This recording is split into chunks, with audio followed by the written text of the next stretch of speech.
All right, welcome to The Explainer. Today we're diving straight into a really fascinating executive overview of something called the architecture of autonomy. We're going to unpack Ixion Ventures' sovereign financial stack by looking at what the source material calls a root-to-leaf architecture. Essentially, we're exploring how these seemingly totally disconnected realms, we're talking ancient geopolitics, modern jurisprudence, cutting-edge smart contracts, and AI-driven finance, how all of these merge into one fully autonomous, highly secure financial stack. So, here's our game plan for today. We're going to build this layer by layer, starting with the sovereign foundation, moving up to the legal engine, checking out the technical stack, and finally, looking at the financial integration.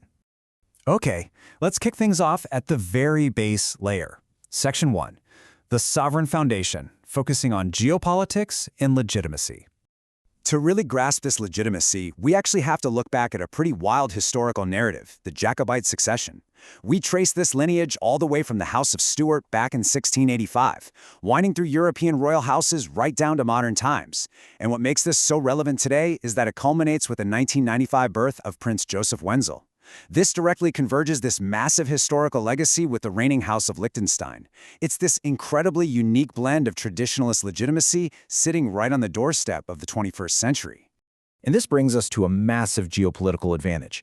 If you look at the comparison here, on one side, you have your classic agentic legacy monarchy. These are historically characterized by expansionism, political interference, conquest. But on the other side, we have the Liechtenstein model, the Fürst. This non-expansionist crown is strictly bound by constitutional limits. Historically, they actually acquired territory by purchase, not conquest. So it acts as a highly stable constitutional trust receiver focused entirely on wealth preservation. And if you're building a modern financial stack, well, that non-expansionist stability is the ultimate bedrock. Moving right on up from that geopolitical route, we hit Section 2, the legal engine, specifically looking at jurisprudence and the TVTG, which is Liechtenstein's 2020 Blockchain Act. Here is the absolute game changer, the Token Container Model, or TCM. This is the central legal doctrine of the TVTG. It provides total legal certainty by dictating that a digital token literally acts as a container for a legal right. We aren't just talking about a digital representation here. It means that whoever legally holds the token on the blockchain officially holds the underlying asset, whether that's a piece of commercial real estate, company equity, or fine art. What's really wild here is that regulators in Liechtenstein actually recognize the absolute chaos and confusion surrounding crypto assets globally. By explicitly stepping in and bridging this gap, they created a framework that allows for the binding transfer of underlying real-world rights. It completely solves the characterization problem that frankly still plagues much of the global financial system today. But how do we actually connect a digital token to a physical asset in the real world? Well, the TVTG mandates the workflow of a physical validator. This is a strictly licensed role.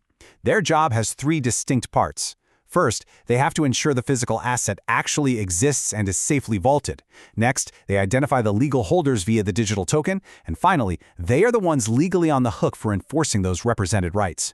It's brilliant because it completely removes the counterparty risk between the digital token and the physical object.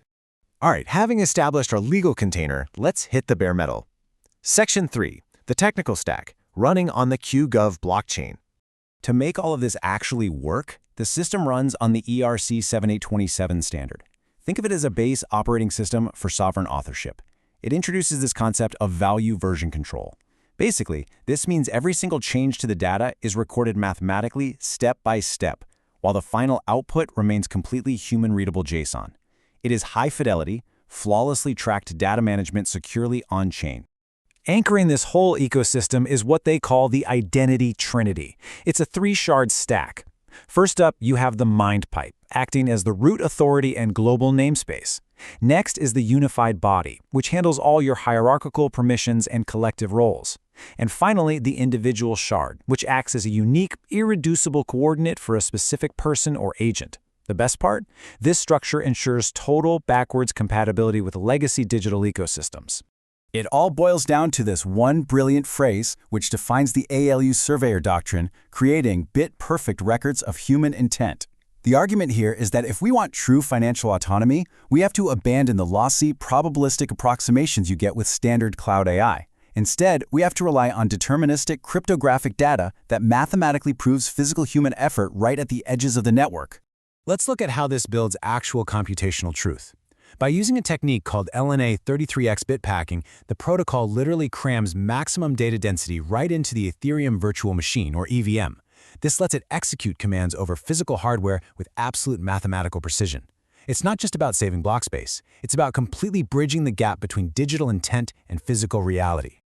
And that brings us to the leaf node of our stack, Section 4, Financial Integration, covering operations and the Decile Hub. This is where the rubber meets the road with Decile Group's agentic fund administration. They are utilizing autonomous AI agents to act directly on behalf of the fund manager. This literally eliminates all that manual back-office drudgery, everything from formatting K-1 tax filings to drafting complex capital call notices. The agents do the heavy lifting, which frees up the fund manager to actually focus on generating returns. And this is where you see the sheer power of the Decile Hub API. We're talking seamless, linear automation connecting our blockchain events directly to real-world financial structuring. Basically, an event on the QGov ledger hits an API to instantly create a special-purpose vehicle, update the relevant capital accounts, trigger the exact accounting journal entries, and automatically dispatch legal compliance agreements, called pacts, straight to investors. Let's put this all together. When you map this operational layer to the automated integration, the advantages are just massive. Your entity setups lead to total bankruptcy remoteness. Accounting triggers give you live synchronization of ledgers, meaning zero reconciliation lag. And LP relations are handled via instant, enforceable contracts. It definitively proves the agentic fund admin thesis, assuring institutional investors that the computational truth recorded on the blockchain immediately and automatically matches the firm's accounting truth. So, as we wrap up this explainer, I want to leave you with a crucial question. When you consider the architecture's entire premise regarding the risks of government overreach and the deep vulnerabilities in our legacy banking systems, you have to take a hard look at your own infrastructure. From the geopolitical root all the way out to the operational leaf, is your current financial stack truly sovereign, and are you actually ready for the architecture of autonomy?